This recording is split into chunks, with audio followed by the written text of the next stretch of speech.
Hello my lovely spooksters and ghouls, and welcome to my little cottage by the sea, the place where I love to stitch and craft my way to a vintage inspired and sustainable lifestyle. And we are in, to my mind, the best month of the entire year. So for this spooky season, I want to work on one project, and in this video I want to tell you all about what I'm planning to do. I'm calling this project One Dress 13 Ways, and I think it's going to be a load of fun. One of my favourite things to do to while away the hours as the evenings draw in is to spend time on Pinterest land and just get really inspired. And I came across this image from a 1930s, early 40s Life magazine.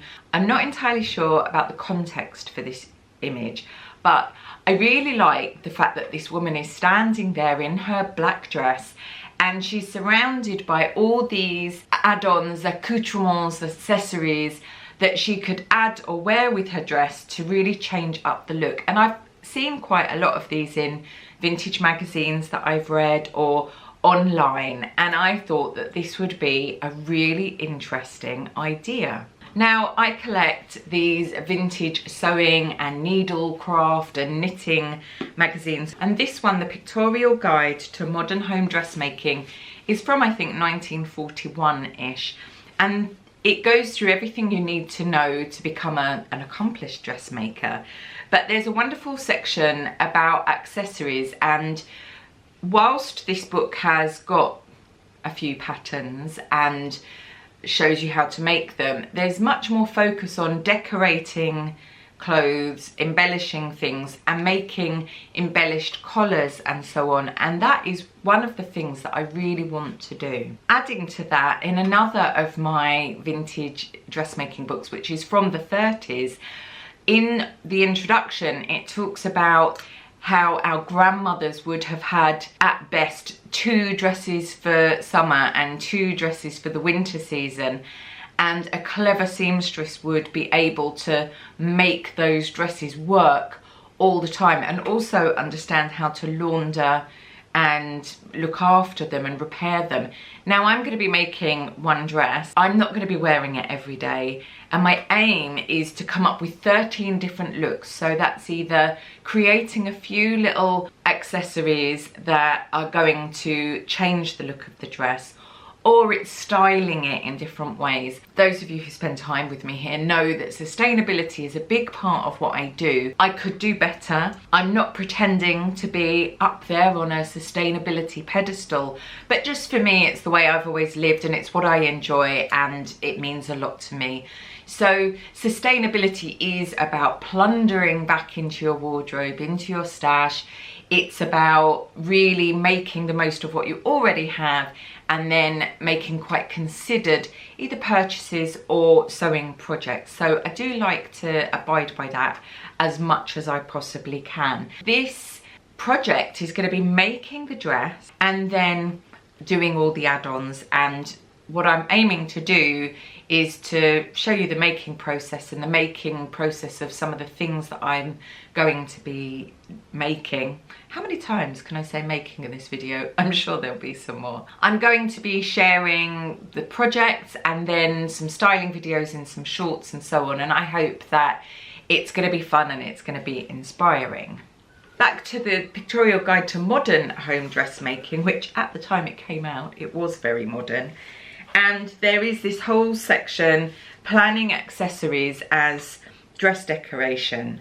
And it says, dress accessories are only too often regarded merely as articles of use instead of being included in the general scheme. A collar or belt can be the main feature of a dress and planned to be the focal point of the style. The remainder of the dress should of course be fairly plain so that other points of interest are not competing. The purpose and material of the dress will be a guide to the type of accessory to make. And it goes on to go through all the different things that you can possibly do, like making a pochette, so you can add a pochette to your dress. And one of the things I think that vintage seamstresses must have done is spend time in the evening mending, replacing collars, making collars, really sort of making interesting features, which actually is one of the reasons why I love particularly 30s style. So I'm really focusing on the 30s here, and there's lots of sort of doing clever things with rickrack and so on, making boutonnieres and little corsages, but it also says collars and cuffs, and this is one of the things that I'm really interested in. Many ingenious ideas can be worked out in felt, leather and oil silk for making attractive collar and cuff sets. A number of leaves cut from leather or felt can be strung together on a length of silk cord, which should be long enough to tie in a bow. Finish off the ends with felt or leather tassels. Any Peter Pan collar pattern can be cut out in oil silk, sewn to cord at the neck and fastened in front with a decorative clasp. No turnings need be allowed on any edges.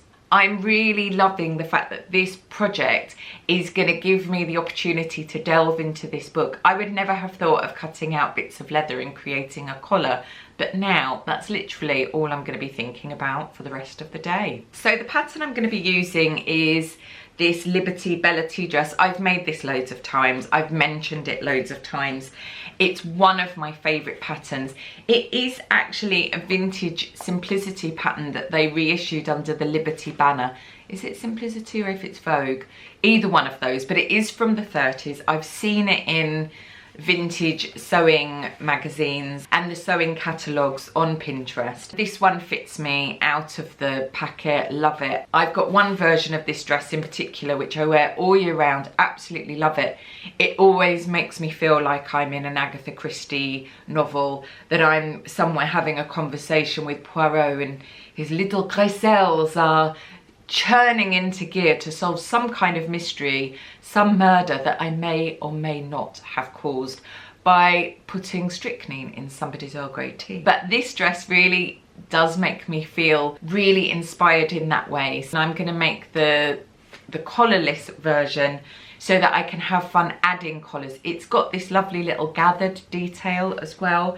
So just standing on its own, it would look fabulous. I'm making the dress out of this black crepe that I'm ordering from Croft Mill. I actually thought I was ordering the viscose version and I made a mistake and didn't order the viscose version, which is a little bit annoying, but it's still going to be a fabulous fabric for this particular project. And I'm going to be sitting down and working out all the different ways that I can create accessories or style accessories and pieces that I already have to create these outfits. I realised when I was thinking about this that I wanted to change up the sleeve. I could have drafted a sleeve. I've done loads of lovely 30s style sleeves over on Patreon.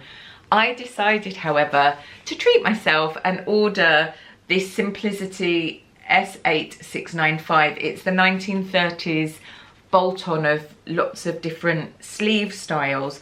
So I'm going to be making one of these sleeves to go on the dress. I'm going to have to make sure that I check the arm side and the sleeve head of this to make sure that they do fit together. So there may be a little bit of tweaking. I think all the designs on this are really fabulous. I'm sure you'll agree that there are loads of lovely options here, and in an ideal world I would be able to make all of them. So we have A, which is a sort of panelled sleeve, which is a bishop sleeve ending at the elbow with a slim forearm section, which I'm really, really liking. I'm wondering if that sort of more evening-y won't look so good with the cuff attached. D is really beautiful as well with this sort of open section, a lovely fluid sleeve, but again, not sure that I could add a cuff to that should I wish to. F is a wonderful panelled cuff, which I absolutely love. I'm not sure in the all black crepe that it's going to really show this sleeve off to its best advantage. The opportunity with this particular sleeve design is that you can highlight a lovely fabric for the cuff section, which looks as if it has rouleau buttons. E again is a more slimline design in panels and it has a cuff already. I'm not particularly leaning to that. I'm not particularly leaning to G either, with that sort of shark's fin cuff going on, detail going on the sleeve. I like it, but it's my least favourite. So I'm really looking at C or B. So although C is a panel sleeve design, it's got the rouleau, it's a little bit slimmer, and I think would still look good with the black fabric. And then B is a similar sort of thing, although it's got a kind of a section that I'm assuming is a gathered puff bit. So a slimmer sleeve head with this puff section and then the slim forearm. So I think either A, B or C are the ones that I'm looking at there. And then I would do things like create some little cuffs or something along those lines. Now, we all need a little bit of a Dickie in our lives. With that in mind, I picked up this Simplicity S9448 1940s vintage. And this is actually the Dickies, a collection of Dickies. This has got some fabulous designs. So we have this pin-tucked version for design A, and it's got a little bow and these sweet little buttons. B is a collar and revere. Not so excited by that one actually. C is a little Peter Pan with this concealed placket. Again, not so excited. The Bella Tea dress already has a Peter Pan collar that I'm not going to do, so I want to do something a bit different to that. Then we have D, which has got this lovely jabot, which I'm really loving, that looks as if it could be edged with lace. That's looking quite wonderful.